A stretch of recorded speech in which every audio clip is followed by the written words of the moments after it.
Começando mais um PQP!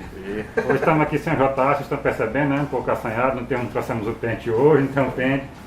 Mas estamos aqui com eu, o Bernardo e o Thiago.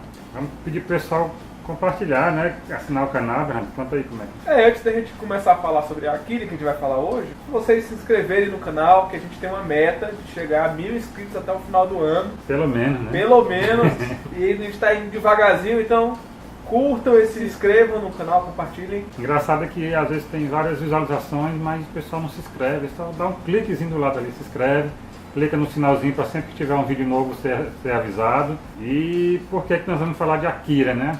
Acabou de chegar, lançamento aqui, espetacular. É as costas. As costas? Opa!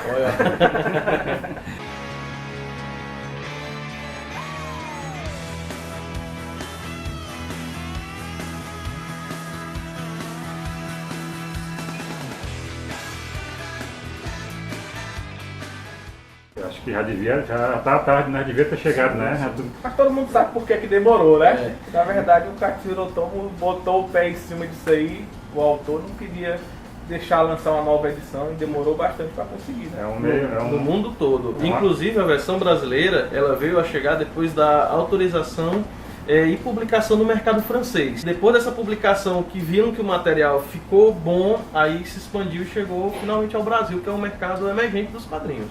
Ele é meio um Alamurezinho da vida, esse rapaz. Rapaz, eu ouvi dizer, eu vi o podcast do Sidney Guzman aí, fazendo o jabá da concorrência, né?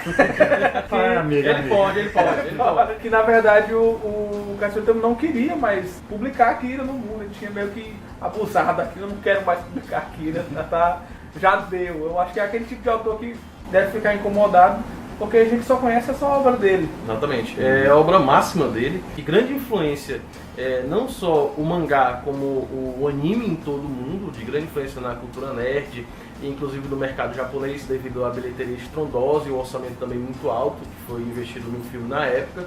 E eu acho que o autor ele falou assim, não, o que tinha de ficar famoso de Akira eu já consegui, e o pessoal não reconhece outras obras que eu fiz.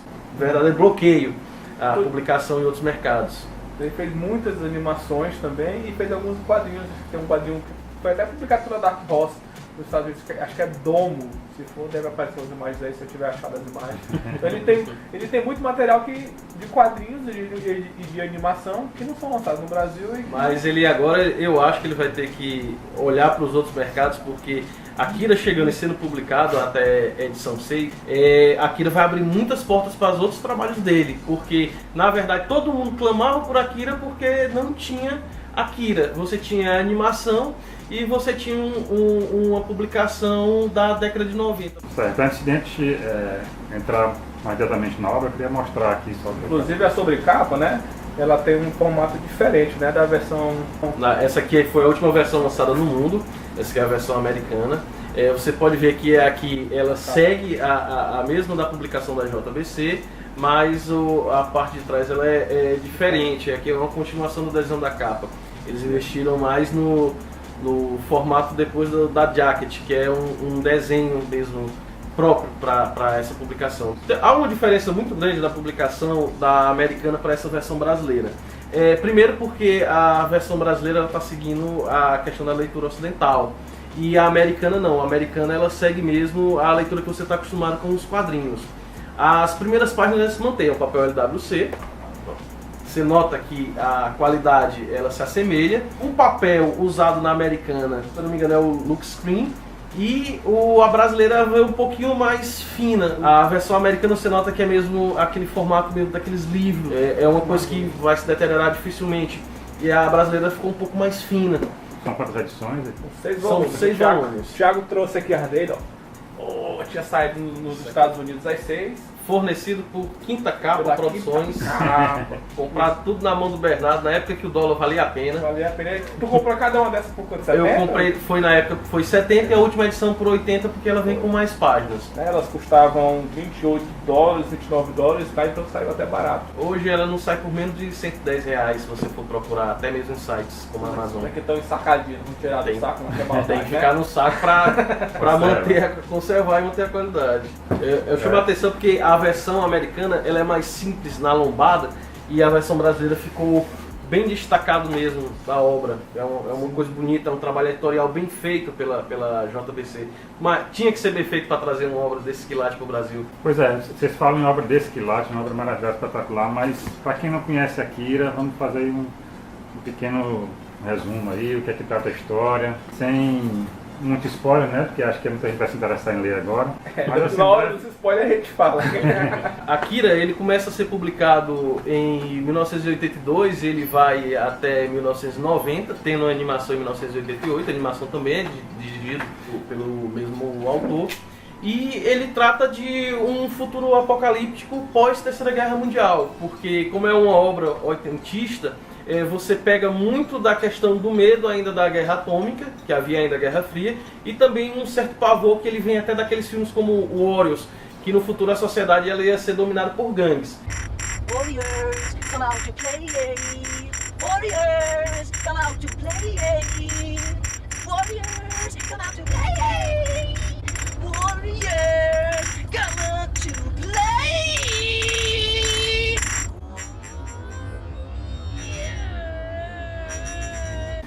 Akira, ele acompanha o desenvolvimento de personagens que eles fazem parte de uma gangue juvenil japonesa, tendo lá personagens como o Kaneda, o Tetsu, e que se encontram em uma situação fantástica quando se deparam com um projeto do governo, que seria o projeto Akira, e os indivíduos lá que têm poderes psíquicos, que eles são identificados através de números. Isso é basicamente o volume 1 e 2, que é o que o filme adapta. O Akira ele se expande bem mais do que essa história. Há um desenvolvimento, uma ruptura na narrativa, porque há uma passagem de tempo que leva a uma sociedade mais deteriorada do que é mostrada nos primeiros volumes.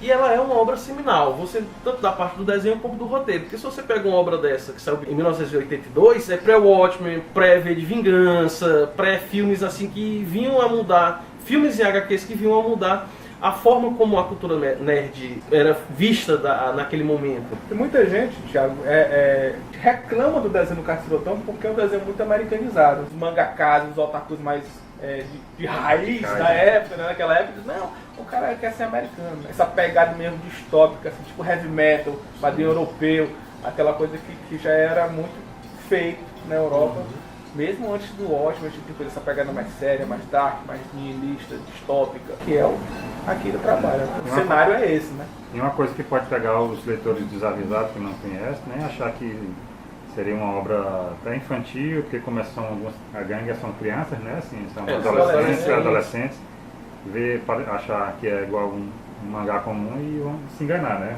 Tem que continuar a leitura, inclusive essa que mostra no início assim é uma coisa bem diferente.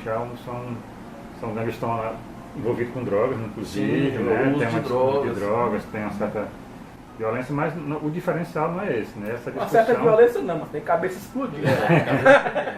Mas assim, eu quero dizer o seguinte, o diferencial não é esse, exatamente, né? É o texto, a forma como ele trabalha essa informação, esse futuro apocalíptico, né? Assim, após essa explosão, né? Em Tóquio, né? O Neo-Tóquio, né? Neo-Tóquio. Inclusive, Neo-Tóquio que ia acontecer as Olimpíadas, que estão marcadas também para o mesmo ano que ia ocorrer, tanto em Akira como na vida real, daquelas coincidências que só o destino mesmo sabe fazer. E eu trouxe para vocês, porque assim, a nossa ideia além de anunciar que Akira está saindo no Brasil, era fazer algumas comparações. Eu tenho aqui o Akira original da Globo, que primeira vez que eu vejo. Né? Esse quadrinho, se não me engano, saiu em 90 ou foi em 91 no Brasil.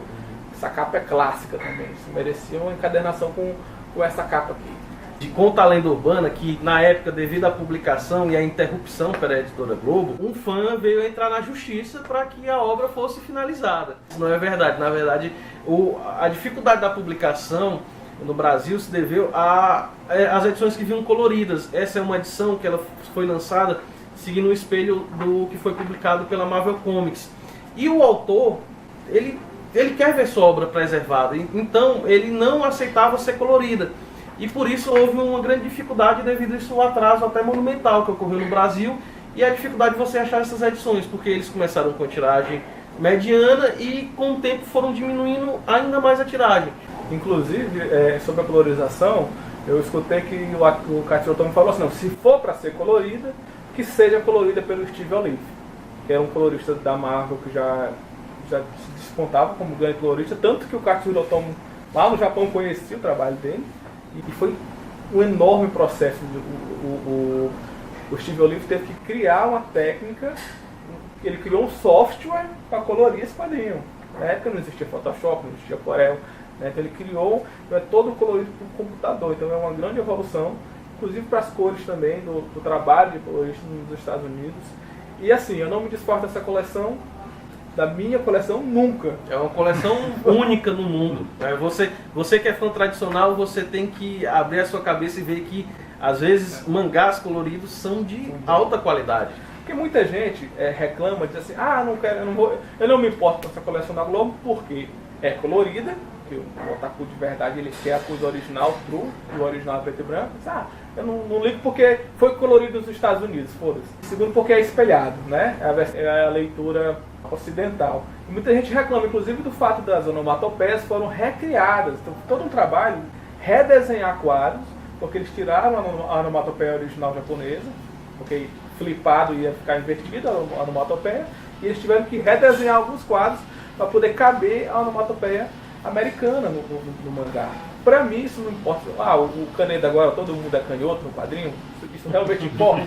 Não importa, cara. O que importa é que o quadrinho é bom pra caralho, bem colorido pra porra. Você que é um fã xiita, você tem que abrir a sua cabeça, porque esse aqui é um trabalho único, é um trabalho que você não vai mais ver, e de alta qualidade. Cara, não tem perspectiva assim. Pô, pra lançar essa edição nova foi uma luta, imagina lançar de novo colorido, você imagina todos os trâmites que iriam envolver a Marvel e envolver Steve Olive. Acho que só quando o Katsuhiro Otomo morrer mesmo, acho que depois do Katsuhiro Otomo morrer, uns 10 anos depois, alguém toma conta e relança isso daqui.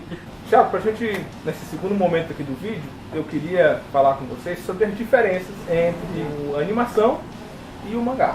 Então, como o Thiago falou no começo, a animação basicamente envolve ali o volume 1 e um pedaço do volume 2. 80% do mangá não está no anime, né? Então, muita assim, coisa, né? Muita coisa. A coisa que mais me incomoda da ausência dessa personagem no anime é da Lady Miyako, que no mangá ela é super importante. Vocês vão acompanhar o mangá agora, a Lady Miyako, e ela cria um movimento religioso em torno do desenvolvimento mental. Ela faz as pessoas se tornarem poderosas independente do uso de drogas e da experiência militar. Só pela iluminação, por técnicas religiosas, tudo, ela é uma personagem muito forte e ela bate de frente contra o Tetsu. Ela cria um movimento de resistência contra o grande império Akira, né? Que é o Tetsu e o Akira lideram no mangá. Ela se torna uma oposição, ela é uma personagem muito forte, que no anime ela é descartada assim descaradamente. Ela aparece em 2 cenas, ela é mostrada como uma velha louca, e aí ela morre no anime de uma forma ridícula. O Tetsu chega, derruba uma ponte, e ela cai e morre. Ninguém nem liga. Porque assim, a participação dela não é só isso. Por conta da Lady Miyako, no mangá, você tem toda uma série de consequências em torno dela. Inclusive a participação da Kei, da namoradinha do Kaneda, que ela se torna, como a gente vê no anime, ela se torna uma ferramenta de luta contra o Tetsu. Então assim, todo o envolvimento da Kei com a Miyako é muito bacana. E toda a resistência que é formada, né? Eu acho que a principal diferença do fã que conhece o anime e vai se deparar com a obra é a própria presença do Akira. Porque no anime você tem apenas o Akira como se fosse uma presença, um deus, o causador daquela explosão que levou ao fim da Tóquio original. Enquanto no mangá você tem o Akira como personagem. Ele está ali como uma presença, uma fonte intimidadora para o Tetsu, que você nota a importância dele, há todo um desenvolvimento. A grande virada que vem no 3º volume, que é quando o Akira explode, que é quando qual é o personagem que leva um tiro na cabeça? Que não morre no anime, ele fica vivo. Aí é o momento de virada, é o momento quando você está numa sociedade que já está saindo dos escombros, tentando se recuperar, para uma sociedade que se destrói de forma geral e restrita. É totalmente dominado por gangues. É verdade. Tem personagens que aparecem no mangá que não são nem citados no anime, que não aparece nem sombra, que é uma mulher chamada Kyoko. Ela é uma soldado forte, assim, e ela ajuda durante muito tempo a Kyoko e a Kei, né? Nesses escombros, então é uma personagem muito forte no mangá, que também senti falta. E também tem a participação do exército americano no mangá, que é muito forte aqui no anime.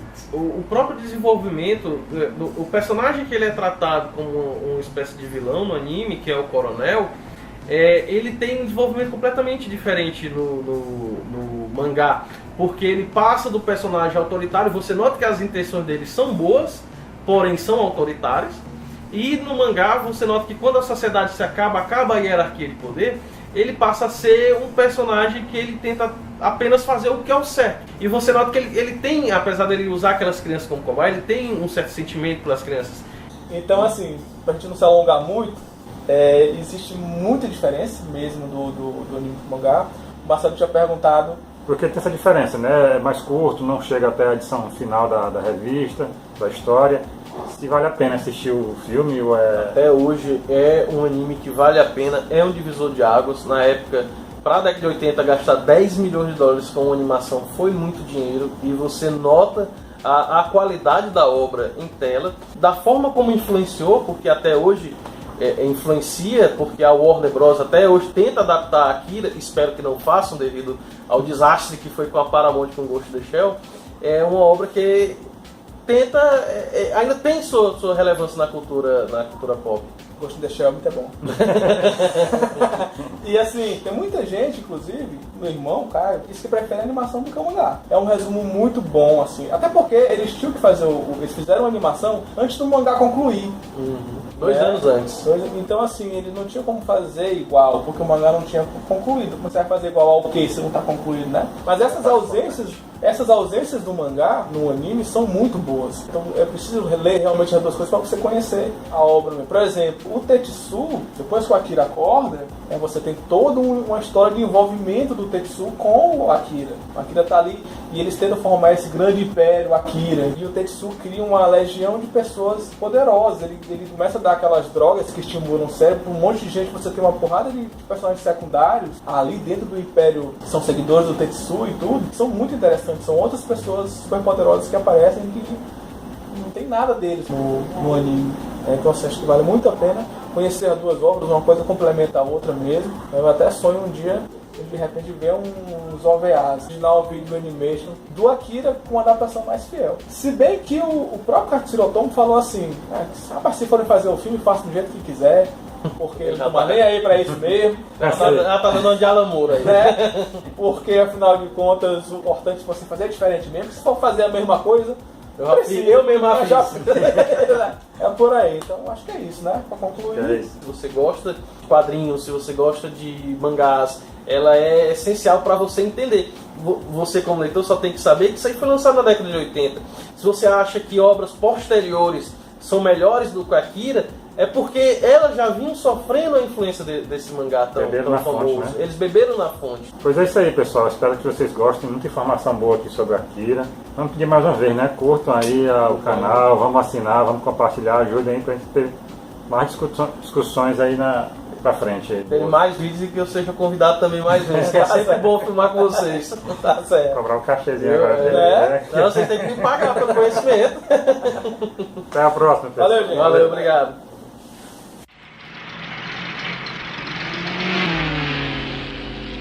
Mas algum dia todos nós... Já começou.